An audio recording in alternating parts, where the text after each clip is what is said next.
We got 5 days left on the campaign, so Get in there. get in Although, there. are you Yeah. going to go in demand?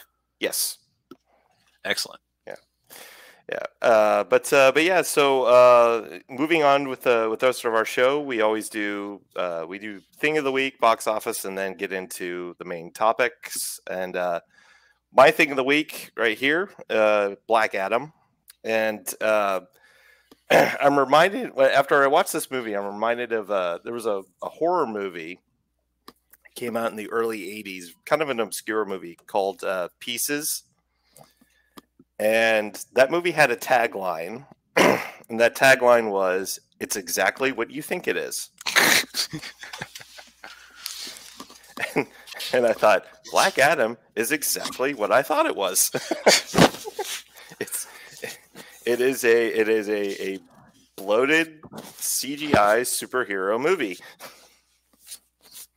with minimal plot and Dwayne Johnson being Dwayne Johnson for 2 hours. Yeah. So no real surprises compared to the reputation it had going into it. No. It takes place in Kahndaq, I think is how it's Fakistan. Fakistan. Yeah, I think it's supposed to be a stand-in for Iraq, because there's a lot of there's some Iraq war parallels in this. And it follows. It starts off with I want to say she's like a professor or something, and I can't remember the name of the character.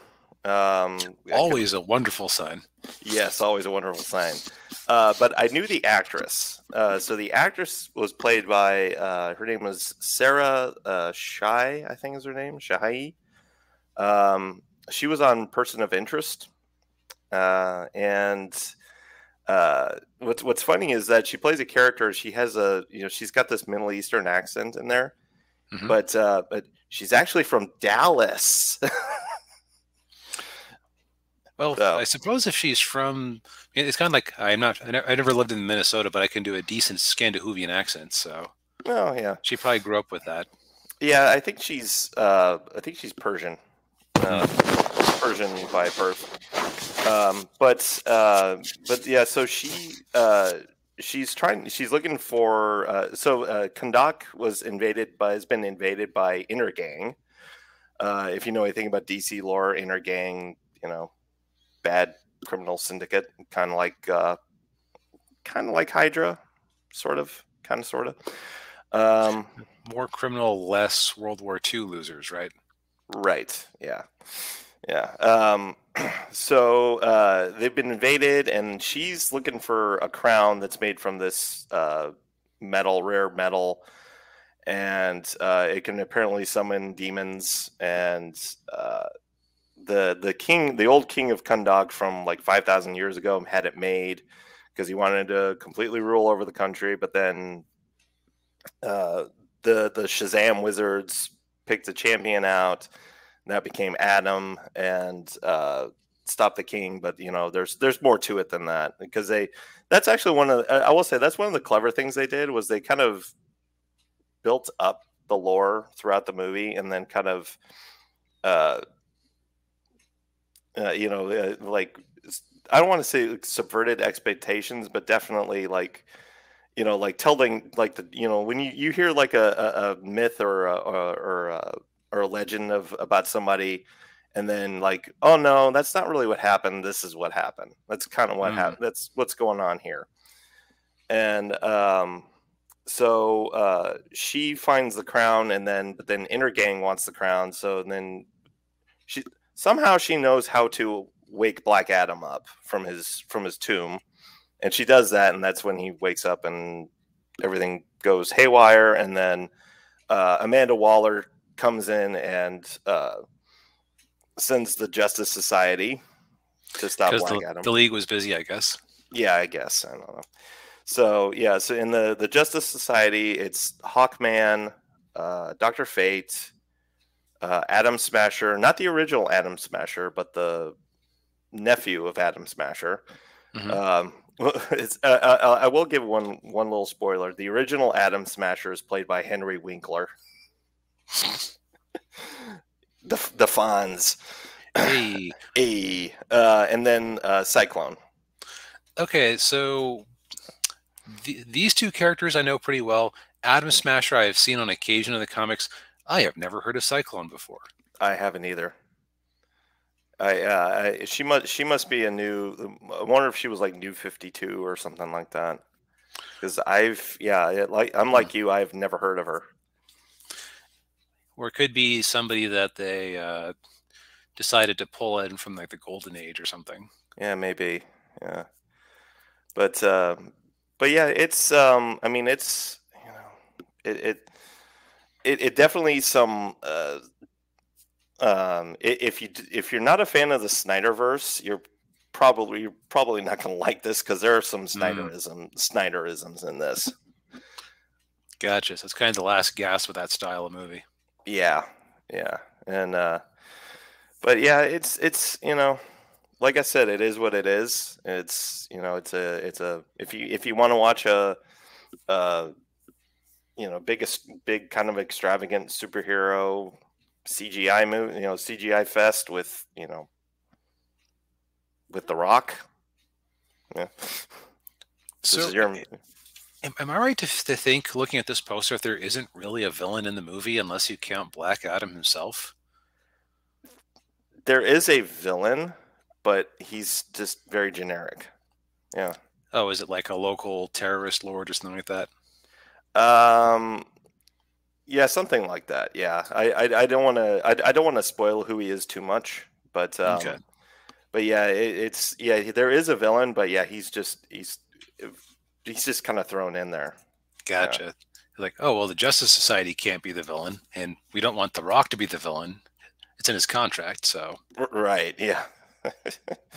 Yeah. There are a few points in here where it is a little directionless. Yeah.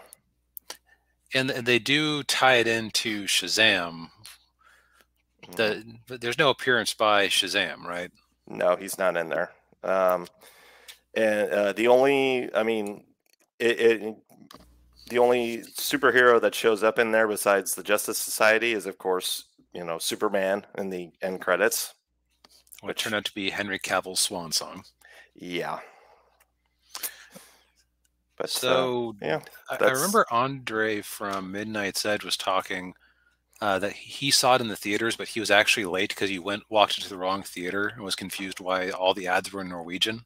And so he came in after the opening monologue and he liked the movie.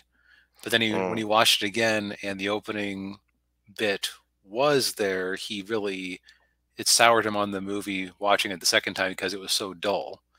Yeah, that was I agree with that. Yeah, the opening prologue, like they had the kid, the scientist slash teacher has a teenage son, and he does the narration, and yeah, it's really dull. Like he really phones it in, and yeah, it almost I was actually very close to turning it off because I'm like, oh, yeah, I'm just like, okay, this is like, and yeah. And you don't get a second chance to make a first impression. Exactly. Yeah. So, but yeah, I mean, give us the Andre cut where you cut it out entirely. Exactly. Yeah. It's yeah, that's Black Adam. Well, it sounds like I had a happier time with my thing of the week than you did because I decided to watch The Unbearable Weight of Massive Talent, which I had picked up on Black Friday on a whim. It was like a $10 Blu-ray at my local Best Buy. Well, that's not bad. Nope. Yeah. I definitely got $10 worth of entertainment out of it. Yeah. If not more so. Yeah. Because this is one I could see myself watching again. So this might be one of the most meta movies I've ever seen. Yeah. And what it actually kind of reminded me of all things, was Space Jam. In the sense that So the original Space Jam was very much about a particular moment in Michael Jordan's life. It was Mhm. like, when he was trying to be a baseball player instead of a basketball player and it just wasn't going well. Mhm. It's like you could almost believe the narrative that they set up in the movie that it was a that well, what set him up back on the right path of realizing that he belonged in the basketball court? Oh, well, the Looney Tunes showed up and it and saving them really helped him out. Yep. Now, of course, that's ridiculous, but it actually kind of almost it's this weird dovetail of fiction and reality. Yeah. Yeah. This is very much like, everyone says, oh, it's Nick Cage as Nick Cage in a Nick Cage movie. Yeah. I can't think of another actor you could pull this with. And it Mm, feels like it is very much, and he wasn't credited as a writer, but I'm sure that he had some influence on the story because nobody's going to write this script without Nick Cage saying okay first, because you could not do this with any other actor. The yeah. only other actor who is of the same sort of meme status would have been Christopher Walken 20 years ago. Oh yeah. And even then, it wouldn't have been as good. Yeah. How old is Nicolas Cage? He's got to be. Early 60s, I think. Yeah, that sounds right. 58. Okay. 50. Okay, yeah. Yeah, close. Yeah, late 50s. So, movie starts off with him having kind of, well, I guess, bad dad problems with his daughter, Mm. who I double checked and was not. I'm not sure if he actually has a daughter by that name. It was like Ada or something like that, Uh, but it wasn't played by her. he has a son named Kal-El. Yeah. Oh, that reminds me of a hilarious detail I'll bring up in a minute. Okay. Okay, so clearly it's a fictionalized version of his life. So Yeah. which makes sense. So he is kind of, Nicolas Cage's reputation for many years has been Nicolas Cage will star in anything. Mhm. Partially that's because he just likes acting and working. Partially it's because he is a very talented actor who keeps taking on roles that are rather beneath him because he likes working, but also because of some problems with the IRS that I'm not sure how much he's paid off by now. Yeah, yeah. that has a lot to do with it. Yeah. Yes. I mean, at one point he owned a Tyrannosaurus skull and I think a German castle Yeah. before Yeah. it all went tilt. Yeah. But it's basically him having some Hollywood bad dad problems, some money problems, and he says, "You know what? I'm going to retire from acting, but I've got this debt. Some rich guy um, in Catalan in Spain is paying me to come out there and just go to a party. I'll do that. That'll be the last thing I do. I'm going to focus on my family and myself and just enjoy life." Mhm. Um, so he gets out there and he is approached by a couple of CIA agents who tell him that his host, who is played by Pedro Pascal, the Mandalorian himself, Yeah. as a very likable Nicolas Cage obsessed fanboy. Like, loves him, worships him, has a whole shrine room dedicated to Nicolas Cage. Um, but the CIA believes that he has kidnapped a politician's daughter, and so Mm. they are trying to find her. And because Nicholas, is trusted by this guy and has such easy access to him, they recruit him. Ah. And I don't really want to spoil it from there, but it turns into so initially the rich guy hired him to come to his birthday party, and because he was going to try and convince him to help him make this movie that he wrote.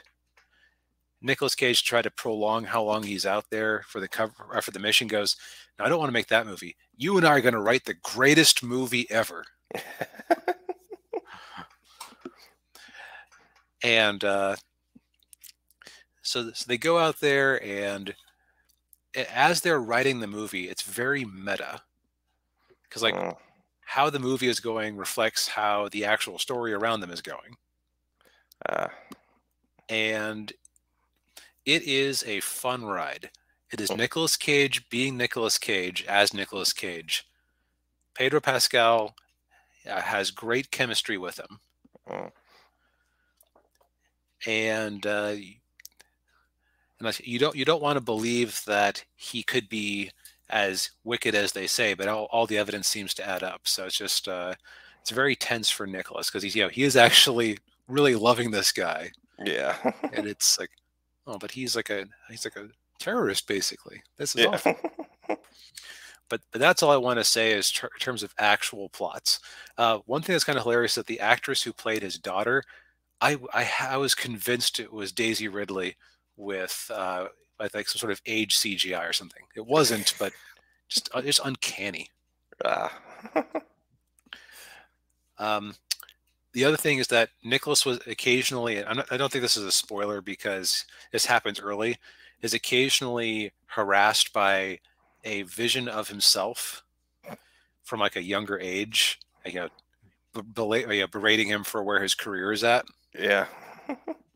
And in the credits, first you have Nicolas Cage, Nicolas Cage. Then you have Nicholas Kim Coppola as Shadow Nick. Which, for those who don't know, Nicolas Cage is an acting name, pseudonym that he took on based on Luke Cage from Marvel Comics, because he wanted to distance himself from the Coppola family because he didn't want to have to live up to that. Because in Hollywood, Coppola is a hell of a legacy to live up to. Yeah. He's Francis Ford Coppola's nephew. Mm-hmm. So, but yeah, and I don't blame him there one bit. Yeah. No. Now, since we often talk about box office for these things, we've whipped poor Black Adam to death. Yeah. Over the last few months. But how did The Unbearable Weight of Massive Talent do? Not wonderfully. It came out early last year on a $30 million budget. It brought in $29 million in the box office, which basically means that even if they didn't spend a dime advertising it, and I saw some ads for this thing, so I know they spent some dimes advertising it. Mm-hmm. It wouldn't have broken even by a long shot. However, this is one of those movies where, because it's made by Lionsgate, who doesn't have their own streaming service they're going to fart it out onto, this one has a decent chance of eventually breaking even. Because they can sell it to TV, they can sell it to regular TV, they can sell it to cable, they can sell it to give Netflix a spin if they feel like it. So it's not a huge break the bank type of movie. Although I see why it didn't perform as well, because dang, you got to be in on the joke to enjoy this movie. Yeah. It is definitely a meme niche kind of, Meme movie is a perfect way of describing this thing. Yeah. Because Nicolas Cage is Nicolas Caging as hard as he can. This is not one of his understated performances, which he does have a few understated performances. Yeah, I'm trying to think of one. I know I've seen him. But Well, he hasn't done it recently because part of the reason you hire Nicolas Cage after 2000 or so is because you want Nicolas Cage. Yeah. Shouty man. Yeah. Especially if you hired him to be in, say, that movie that was basically Five Nights at Freddy's. Oh, what was that movie?